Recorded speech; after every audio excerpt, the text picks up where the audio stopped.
Praise the Lord. ஆண்டவருடைய பரிசுத்த நாமம் மகிமைப்படுவதாக. கிறிஸ்துவுக்குள் பிரியமானவர்களே, உங்களுக்கு சமாதானம் என்ற இந்த காணொளி மூலமாக இன்று நாம் தியானிக்க இருக்கிற செய்தி, கர்த்தர் கண்ணீர் விட்டு கதறி அழுகிறார். கர்த்தராகிய இயேசு கிறிஸ்து ஏன் கண்ணீர் விட்டு கதறி அழுகிறார்? யாருக்காக கண்ணீர் விட்டு கதறி அழுகிறார்?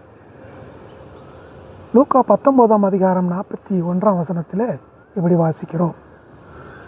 இயேசு கிறிஸ்து ஒரு நாள் எருசலேம் நகரத்திற்கு செல்கிறார். அந்த நகரத்தை பார்த்து கண்ணீர் விட்டு கதறி அழுகிறார். ஏனென்றால் அழிவை நோக்கி செல்கிற அந்த ஜனங்களுக்காக, சத்தியத்தை விட்டு விலகிச் செல்கிற அந்த ஜனங்களுக்காக, வரும் ஆபத்திற்கு தப்பித்து கொள்ள வேண்டுமே, இவர்களுக்கு அந்த உணர்வில்லையே என்று கண்ணீர் விடுகிறார், கதறி அழுகிறார். நீங்கள் நினைக்கலாம், இவரே ஆண்டவர், இவரே கடவுள், இவர் ஏன் அப்படி கண்ணீர் விட்டு அழ வேண்டும்? இந்த மக்களை தண்டிக்க வேண்டியதானே என்று நீங்கள் கூட நினைக்கலாம். ஆண்டவருக்கு ஒரு நொடி பொழுதும் போதும். வானமும் பூமியும் அவருடையது. அவர் அழிப்பதற்காக வரவில்லை, ஜனங்கள் மனம் திரும்ப வேண்டும் என்று வந்தவர். அதனால் மனம் திரும்புவதற்காக காத்திருக்கிறார். லூக்கா 15ஆம் அதிகாரம் 20ஆம் வசனத்தில் இளையகுமாரனை பற்றி நாம் வாசிக்கிறோம். அவன் தகப்பனுடைய ஆஸ்தியை தன் பங்கை பெற்றுக்கொண்டு உதாரித்தனமாக செலவழித்துவிட்டு கடைசியில் பன்றிக்கு கூட கிடைக்காத, அந்த தவிடு கூட கிடைக்காத நிலையில் மனம் திருந்தி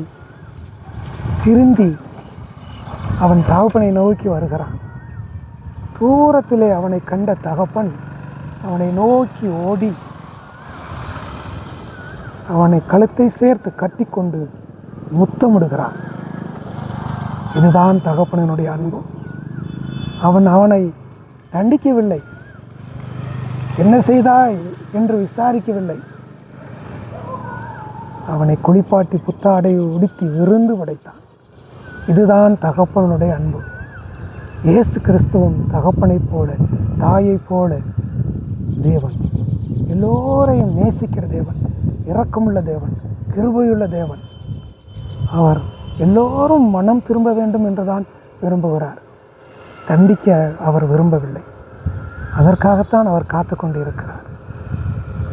ஒவ்வொருவரும் சத்தியத்தை அறிந்து பரலோக ராஜ்யம் செல்ல வேண்டும். அதற்காகத்தான் அவர் இவ்வளவு பாடுபடுகிறார். சத்தியத்தை அறியுங்கள், சத்தியத்தை அறிவீர்கள், சத்தியம் உங்களை